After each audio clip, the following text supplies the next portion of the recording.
欢迎收听华瑞投影观点。各位听众朋友，大家好，准备好来拆解今天市场上最关键的这个隐藏讯号了吗？今天我们要来解读由高盛撰写的报告。想象一下你收到这个月的电费账单，然后发现金额暴增，原因竟然是因为几千公里外的一家科技公司正在训练一个能写诗的 AI。听起来很荒谬，对吧？对啊，超夸张的。但在这份报告里提到，2026年4月，美国核心 PCE 年增率飙升到 3.29%。他指出的通膨隐形推手，竟然真的是 AI 基础建设，这到底怎么回事啊？我们得先厘清这 3.29% 里面的水分啦。这份报告的那个租金扭曲段落有特别指出，4月整体 CPI 月增率高达 0.64%。哇，这么高？对，但这在很大程度上其实是一个统计学上的时间差线径。等一下，你的意思是这个吓人的通膨数字其实是个假象吗？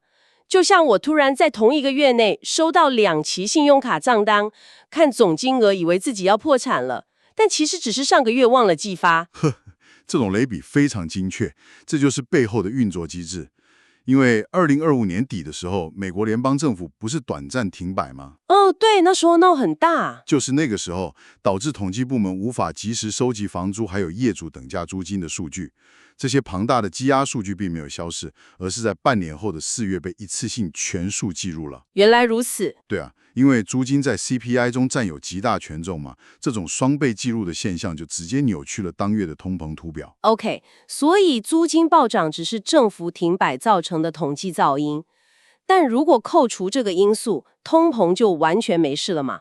我其实有点怀疑，把通膨怪到 AI 头上，这会不会只是华尔街为了掩饰经济过热找的一个完美代罪羔羊啊？其实这份报告的电力成本段落有指出，撇除租金噪音之后，服务业通膨中的那个电力费用确实出现了阶梯式的飙升，这是实打实的结构性改变。关键就在于 AI 数据中心的物理运作逻辑跟过去完全不一样。怎么个不一样法？传统的云端伺服器会有离峰和尖峰嘛，但训练 AI 模型的算力矩阵是全天候100%满载运转的。也就是说，这些成千上万的 GPU 晶片从来不休息，那它们产生的热能和对电力的消耗，在物理层面上不就远超过去科技业的极限了吗？没错，这些晶片运作时产生的废热极高，必须配备那种工业级的极限散热系统。一座大型 AI 数据中心消耗的电量，甚至等同于一个中型城市哦。一个中型城市太夸张了吧？是真的。为了喂饱这些电力怪兽，在地电网被迫进行大规模的长期升级，这些实体资源的耗损就直接推高了整体社会的电力成本。若再叠加中东局势动荡带动的油价上涨，这份报告实质上宣告了廉价能源时代的谢幕。这里就是最有趣的地方了。如果 AI 正在榨干实体电网，这表示市场的定价权正在大洗牌耶。大家现在都把目光放在研发最顶尖的 AI 超级跑车，但真正掌握定价权的其实是那些铺设柏油路或是盖发电厂的人。因为没有实体能源，最强的演算法根本跑不动。这份报告中，资金板块轮动的逻辑正是建立在这个基础之上。资本正在从轻资产的软体股撤退到被低估的电网必备金属，像是铜与铝，还有具备成本转嫁能力的基础设施运营商。了解。不过，在看见机会的同时，我们也必须正视这份报告中提出的2大下行风险。这点很重要。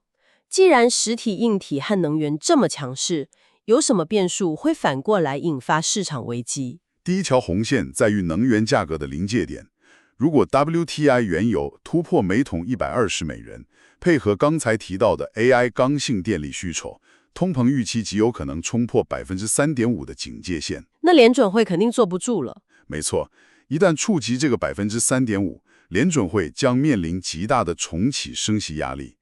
第二条红线则是在消费端，高昂的生活与电力成本预计会在第3季大幅挤压消费者的可支配所得。连带影响消费。对，这将引发非必需品需求的断崖式下跌。成本最终还是会像回力镖一样，狠狠打在实体经济上。这真的值得你重新思考。在这场席卷全球的 AI 狂潮中，未来能主导市场并守住财富的，可能不是写出最大型程式码的人，而是谁能掌握并分配支撑这一切的绿能与电网。没错，这真的是一个很关键的思维转换。大家不妨多关注美国公用事业近期的资本支出计划，以及各州对数据中心设立的环保限制，这将是透视下一步市场走向的关键。